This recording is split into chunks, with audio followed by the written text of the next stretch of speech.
In today's talk, let's welcome CFO of Beston Global Foods, Darren Flew. Darren, welcome to FNN. Thank you, Michael. Good to be here. Now, first off, can you start with an introduction to the company? Beston Global Food Company is a proud South Australian company. We're a multi-award-winning dairy operation.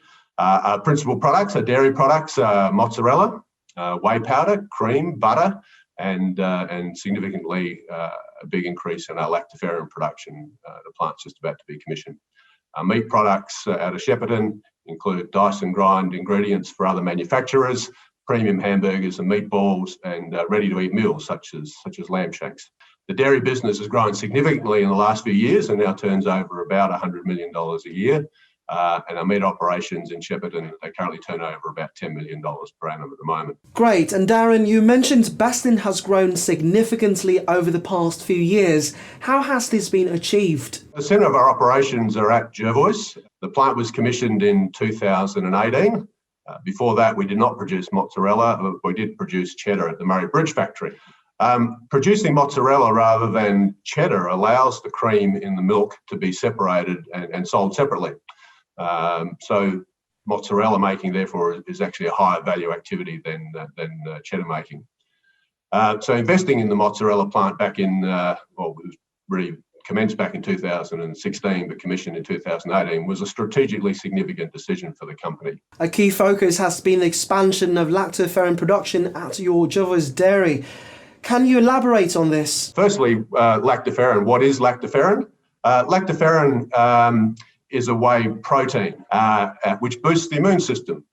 It has strong antimicrobial, antivirus, antibacterial, antifungal properties, and it's probably best known, if you have heard of it, for use in infant formula. There's a small amount of lactoferrin protein in milk. We extract about 130 kilograms of lactoferrin from every million litres of milk that we process. The lactoferrin, at the end of the day, is sold as a powder. So the liquid concentrate that comes from the extraction process is dried. It's either freeze-dried or spray-dried to meet customer specifications. Now, I'm also aware that you have an expansion project for lactoferrin. Can you please give us an update on this project? The lactoferrin is extracted from milk, from skim milk, and we installed some milk handling upgrades and, importantly, 2 lactoferrin extraction columns over the last 8 to 9 months.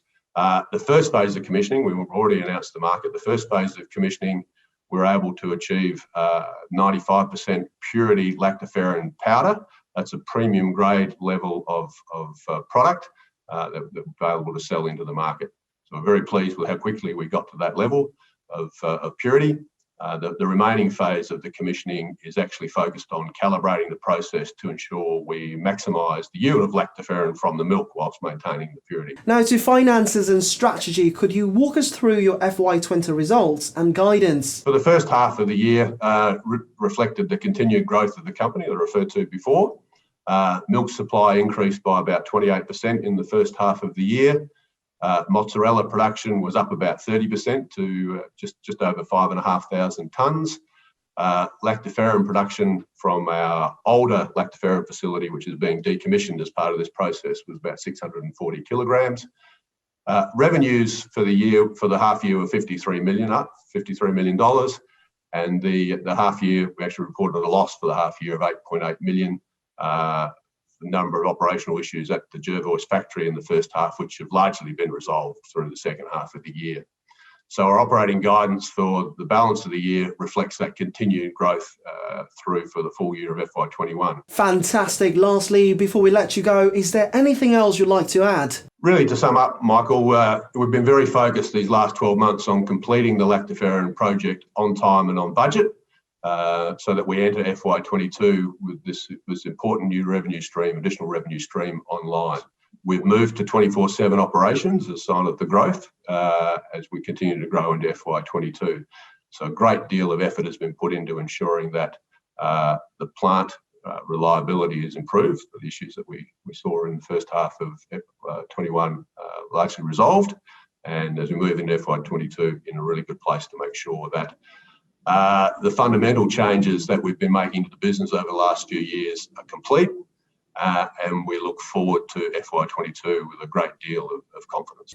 Darren Flew, thanks for your introduction to the company, and we look forward to touching base with you in the near future for further updates. Thank you, Michael.